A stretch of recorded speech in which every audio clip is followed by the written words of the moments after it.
In this video, I wanted to touch on the death rate in modern bodybuilding and really why that is an unfair attack that critics like to use to attack bodybuilding as a whole. Because the mass monsters who are dying young, they represent a fraction of a percentage point of all bodybuilders. Most bodybuilders are recreational. They do this for health, for improved quality of life, to look better, to get stronger, to feel good. And, the mass monster doesn't even represent all competitive bodybuilders. They are also a, fraction of a percentage in that regard as well. We're talking about top level Mr. Olympia type competitors. Now, the reason these guys have a death rate and like they do and die younger compared to their golden era counterparts is simply because they are really carrying more weight on their frame, and this is going to be more strain on the heart. They're also doing a lot more drugs. They're taking stuff like insulin that you didn't see back during the golden era. But really, I think the main issue here is just the fact that they're carrying more mass than they should, and it's going to lead to an increased chance of a cardiac event, whereas it would have been very rare back in the 70s for a young bodybuilder just to drop dead, because you're seeing these guys from the golden era, they're living very long normal lifespans. Arnold, Frank Zane, Lou Ferrigno, these guys are all in their 70s and going into their 80s now.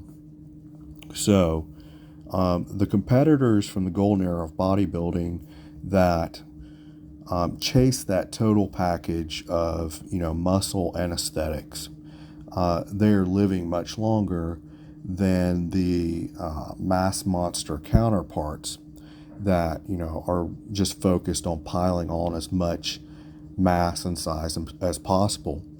And Jay Cutler is an example of a mass monster Mr. Olympia competitor that since he's retired, he has slimmed down. I think he's like 240 now, but he looks really great right now, and I think he could even come back and do classic if he wanted to. But anyway, that's pretty much the primary reason that you see these mass monsters dying younger. And in the last several years, it was very common to lose a few of them, 4, 5, 6 a year. But something happened in 2021 where you had an accelerated rate of these guys dying.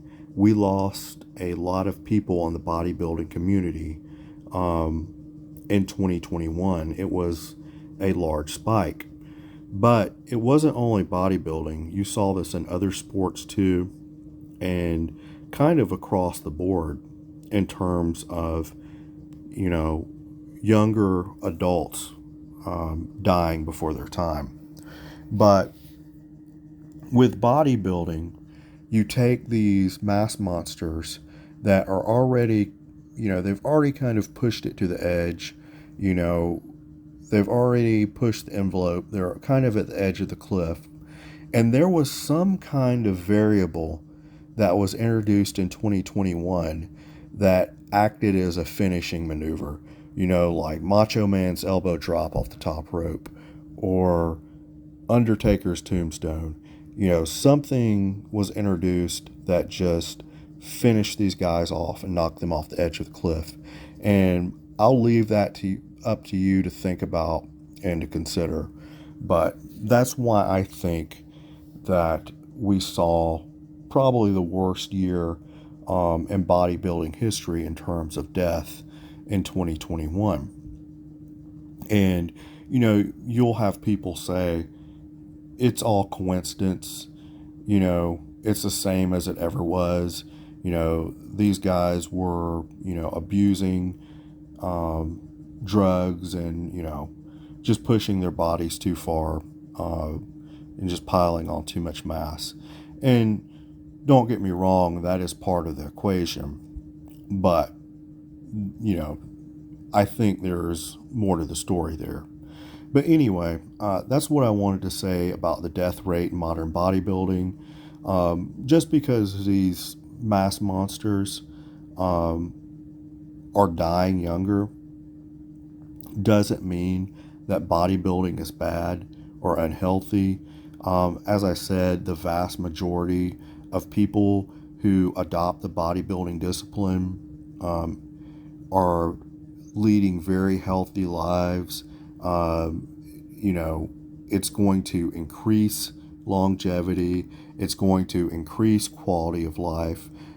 Muscle mass is an indicator of health, and I'm talking about, the muscle mass in proportion with your weight, with aesthetics, in proportion to your frame.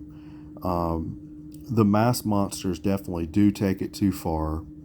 And if they don't, slim down and kind of put the brakes on like Jay Cutler did, they're going to be more prone to dying at an earlier age.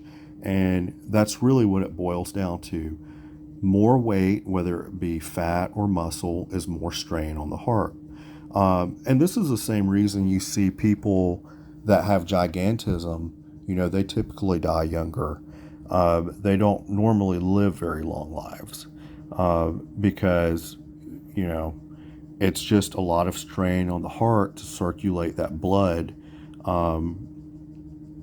to that gigantic frame, that gigantic body.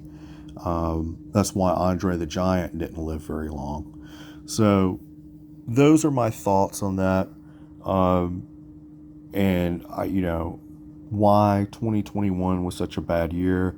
I'll leave that for you to decide, to consider.